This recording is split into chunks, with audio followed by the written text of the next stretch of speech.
Assalamualaikum warahmatullahi wabarakatuh. Perkenalkan, nama saya Rafi Nuzrahani dari kelas 11 UTKP 3. Di OSIS, saya menjabat sebagai Wakil Sekretaris Bidang BPBN PKBN. Di sini, nanti saya akan membahas tentang perilaku remaja di masa pandemi. Penasaran ya mau tanya siapa? Langsung saja nih kita tanya kepada narasumber kita. Selamat pagi Pak Narko. Selamat siang Raffi. Oh ya siang Pak. Bagaimana kabarnya Pak? Alhamdulillah sehat-sehat Raffi. Ini dari Ustaz ya Raffi? Ya saya dari OSIS. Ya. Jadi gini Pak, kan saya sebagai mentor di sini Ya. nanti akan bertanya-tanya tentang perilaku yang cocok buat para remaja di masa pandemi ini Pak. Kan dengan adanya pandemi ini itu semua kegiatan itu terhalang semua Pak. Jadi pertama, menurut Bapak kegiatan apa yang cocok dilakukan oleh para remaja di masa pandemi ini Pak? Ya. Begini untuk Raffi dari OSIS, sebenarnya para remaja ini kan mayoritas sebagai pelajar. Ya. Ya. Sebenarnya banyak tugas-tugas daring yang diberikan oleh Bapak Ibu guru sehingga harus dikerjakan di rumah. Itu yang pertama. Ya. Yang kedua, sebenarnya dengan kondisi pandemi semacam ini, memang anak dilarang untuk keluar rumah kalau memang tidak perlu atau tidak penting. Sehingga banyak hal-hal penting yang perlu dikerjakan di rumah. Contohnya tadi, yang pertama mengerjakan tugas-tugas secara daring, ya. Ya. Kemudian yang kedua, para remaja ini bisa menyalurkan hobinya di rumah. Meskipun masa pandemi semacam ini tidak harus keluar rumah. Contohnya, yang punya hobi memasak, ini juga bisa memasak, membantu orang tuanya. Syukur yang memiliki jiwa wirausaha, nah ini bisa dikembangkan, bisa dilakukan dengan membuat menu-menu makanan sehat, kemudian di online kan ini juga bisa. Yang kedua, berkebun. Ya, yang punya hobi berkebun. Nah, berkebun itu tidak harus menggunakan media tanah seperti sawah, perkebunan, tidak. Cukup di area yang kita punya di rumah, misalkan di teras, di lantai 2 misalkan. Jadi bisa menggunakan kaleng-kaleng bekas, plastik bekas, ya kita tanami mungkin bunga, sayur. Nah, ini bagi yang punya hobi berkebun. Ya. Kemudian yang ketiga Raffi, selama pandemi ini memang para remaja tidak harus berdiam diri di rumah, tapi wajib untuk berolahraga. Olahraga apa yang cocok untuk di rumah? Tidak harus dilakukan di lapangan, sepak bola, jogging di luar, tidak, cukup di rumah. Contohnya apa? Senam, ya kita style video pembelajaran senam, kita lakukan senam bersama. Mungkin dengan orang tua, dengan adik atau kakak, nah ini bisa lakukan berolahraga di rumah. Ya. Kemudian yang keempat, selain olahraga juga bisa mengembangkan hal-hal yang sifatnya kreatif.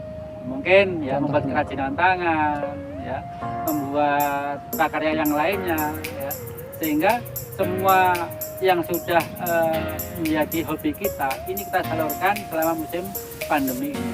Jadi waktu itu sudah cukup dan tidak mungkin kita itu jenuh kalau kita bisa menggunakan waktu dengan sebaik-baiknya. Ya, jadi ada yang mengerjakan tugas daring, kemudian membantu orang tuanya, ya, mungkin masak, kemudian berkebun, berolahraga, banyak sekali yang perlu dilakukan oleh para remaja. Namun Pak, kan saya dengar-dengar itu kalau daring kan banyak yang malas. Ya. Nah, menurut Bapak itu bagaimana cara menghadapi pembelajaran daring itu agar siswanya itu tidak malas Pak? Kan sekarang kan banyak yang mengeluh karena banyaknya tugas daring gitu Pak. Iya.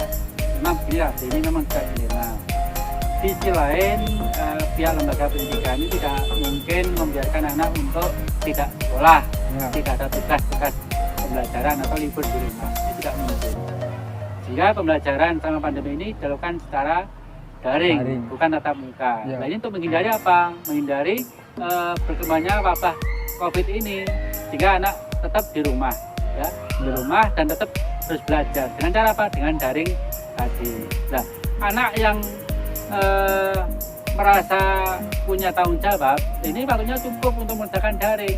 Kenapa harus jenuh? Nah, Bapak Ibu guru ini mengerjakan tugas jam ini sampai jam sekian, kita kerjakan.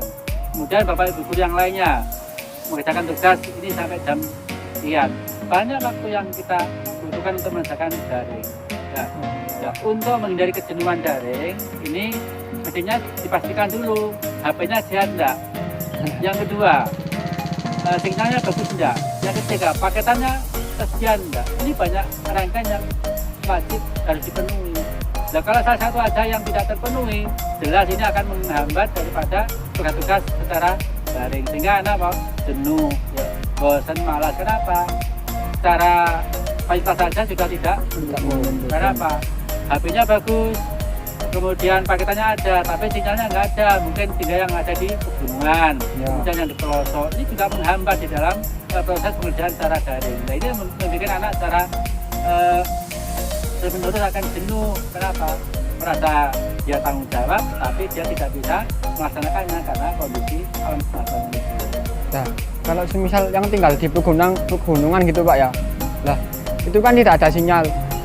Nah, Pak Narko sebagai guru itu bagaimana Pak agar siswanya bisa tetap menjalankan pembelajarannya? Ya, jadi mungkin bisa dengan cara berkelompok, mungkin di suatu tempat ya, mungkin satu saat ya kita bisa mendatangi teman-teman di sekitar Anda yang sinyalnya bagus. Ya, mungkin harus keluar rumah memang, tapi menanyakan tugasnya apa. Nah, ini bisa dikerjakan secara manual, dan nanti kita bisa menghubungi Bapak Ibu guru. Bu, Pak, saya sudah mengerjakan, karena kondisi rumah kami sinyalnya kurang bagus, maka kami kerjakan secara manual. Dan kapan kami siap untuk mengumpulkan tugas-tugas tersebut. Jadi itu yang wajib penuh.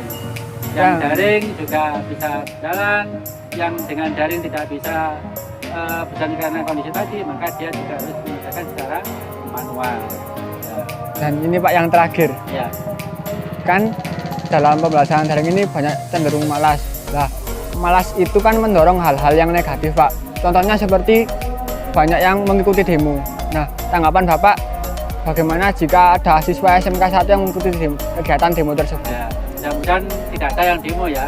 Jadi sebenarnya kalau siswa itu punya jadwal rutinitas yang baik, ya, apa yang harus dikerjakan setiap harinya, jam sekian harus bagaimana, jam sekian harus mengerjakan apa. Tidak ada anak untuk bermalas, lebih-lebih anak yang punya bakat untuk menyalurkan hobinya. Ya. Mungkin saya mengerjakan secara daring, saya punya hobi, saya mengerjakan kerajinan, saya harus mengejar target. Nanti setelah itu saya online kan. Jadi tidak ada kesempatan lagi untuk bermalas-malas. Nah, jadi anak yang malas-malas semacam itu mungkin karena dia tidak bisa memanage waktu dengan baik. Jika cenderung dia malas. Kemudian yang kedua, setiap tugas yang diberikan oleh Bapak Ibu guru dia tidak mengerjakan. Ya, alasannya ini itu kan biasa namanya anak, sehingga dia mungkin malas. Ya. Makanya jadi anak-anak yang malas semacam itu tidak benar kalau dia harus mengikuti ajakan-ajakan yang bersifat negatif, karena demo yang anarkis dan sebagainya. Tugasnya Anda adalah belajar di rumah, ya lakukan dengan belajar di rumah dan mengikuti hal yang kurang baik. Jadi ajakan demo yang demo jangan demo di luar, tidak ada porsinya masing-masing. Tapi belum belajar, tetap harus belajar di rumah selama pandemi ini. Bisa menjaga imun, kemudian suasana hati menyenangkan, tidak stres. Saya yakin imun akan tambah baik, didukung dengan istirahat cukup, kemudian makan yang bergizi dan juga berolahraga di rumah tadi. Saya yakin anak akan bisa tumbuh kembang dengan sebaik-baiknya. Wah, teman-teman, banyak sekali ya pelajaran yang kita dapat dari Pak Narko. Sebagai closing ceremony Pak, sebagai closing acara ini, menurut kesan-pesan Bapak untuk para siswa-siswi SMK 1? Ya, saya berpesan kepada anak SMK di 1 Malang, kalau selama pandemi ini kerjakan tugas daring yang diberikan oleh Bapak Ibu guru dengan sebaik-baiknya. Yang kedua, tetap menjaga protokol kesehatan, ya. Jaga imun tubuh dengan makan yang sehat, kemudian berolahraga, kemudian hindari stres, istirahat cukup. Nah, itu akan menambah kekuatan pada diri kita untuk melawan virus corona.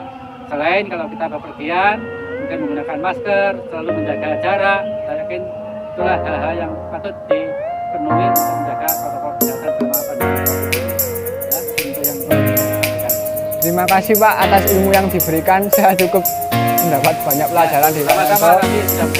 Kurang lebihnya mohon maaf Pak ya. Sama-sama. Teman-teman, saya akhiri. Wassalamualaikum warahmatullahi wabarakatuh.